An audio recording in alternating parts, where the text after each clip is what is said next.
Welcome or welcome back to another episode of Junk Journal July for 2025.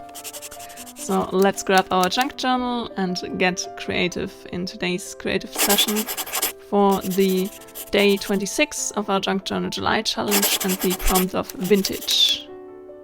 I'm really excited for today's prompt as vintage things and old papers and pages and the vintage aesthetic kind of dark academia vibes is my absolute favorite when it comes to journaling and this kind of stuff. So I'm really excited for today's spread, and to be honest, I had one spread in mind from the beginning that I really wanted to use as my base for today's prompt, and that is this spread with the old vintage music sheets, the ripped out different kind of book pages, and the downside of the photography of the old lady with the teacup, because I think the whole double spread of this journaling base is the perfect base for today's prompt. So I did grab some more of those book pages, old ones, and I did grab the final part of my printable from the prompt list at the beginning of Junk Journal July, and now we include some very fitting washi tape to secure the little postcard looking thing to the spread. And now I wanted to go on with the more book pages I did get out already, and the plan for those is to make some kind of steam bubbly kind of shapes to cut out and to use them as the steam that is coming out of the pot on the page. So for today's spread, I'm not really doing something really elaborate and different on the page and just using the paper as a background. I'm using the page of the journal as my main inspiration on what should be the motif of today's spread. I hope it makes sense in a way.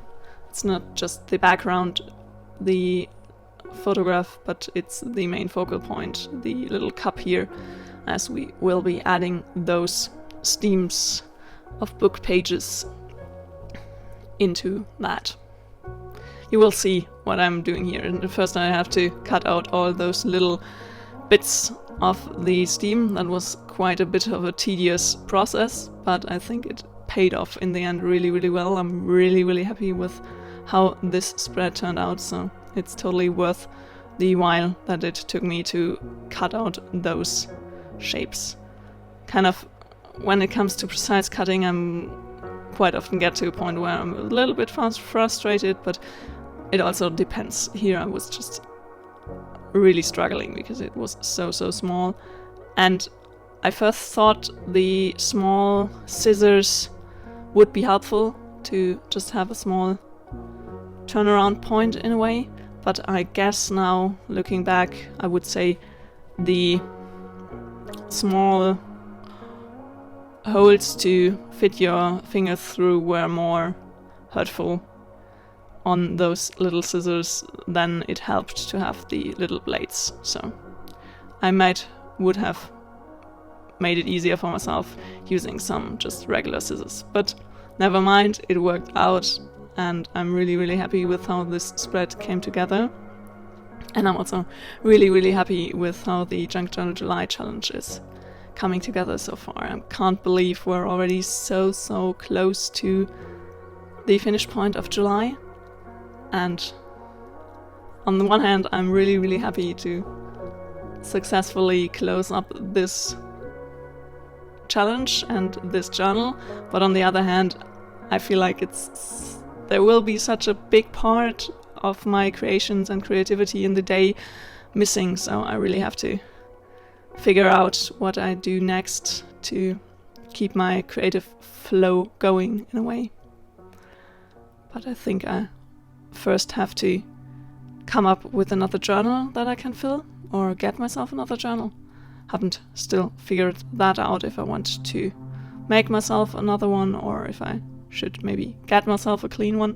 After last year, it was after the Junk Journal July challenge, I did take a little junk journaling break, and creating in a sketchbook for a while, and I also did that in February.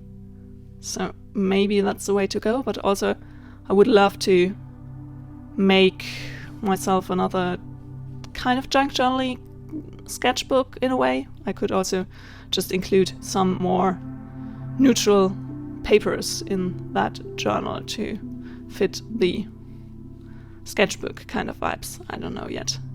And I really want to kind of have a fresh start. I'm looking forward to that. And I will definitely take you guys on the journey with that. Maybe I'm also, what I'm seeing at the moment all over the internet, and I'm really, really into, I know, way back ages ago, I really loved those, which is the traveler notebooks. If you know those leather kind of bound books where you can switch out, it's kind of not a leather bound version of a notebook, it's just a leather cover for your notebooks to be switched out when you complete those.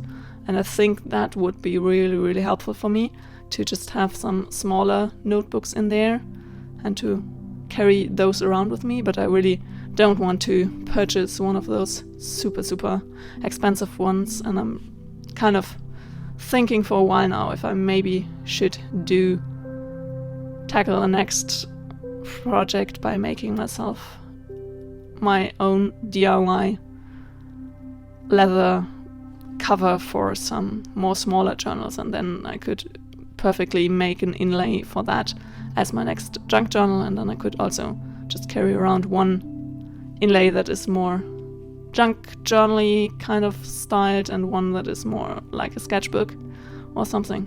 Maybe I could experiment with those. Do you use traveler notebooks or those kind of style of notebooks? Let me know in the comments down below. I would absolutely love to hear what your thoughts is on that, and if you would be interested in seeing another DIY journal project from me.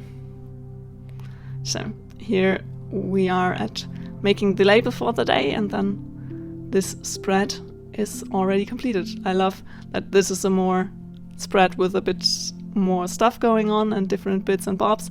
And I'm so happy how this vintage vibes for day 26 came together.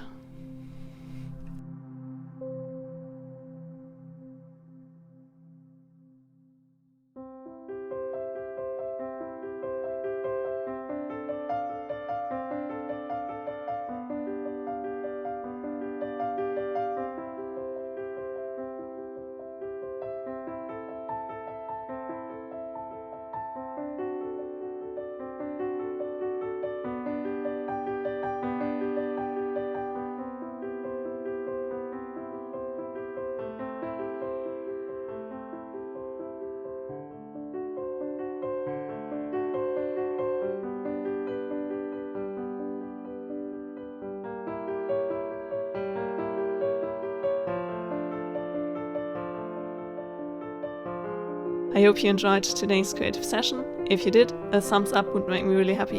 And if you want to join me on this creative journey and many, many more creative adventures to come, hit the subscribe button down below. See you very, very soon. Until then, happy creating.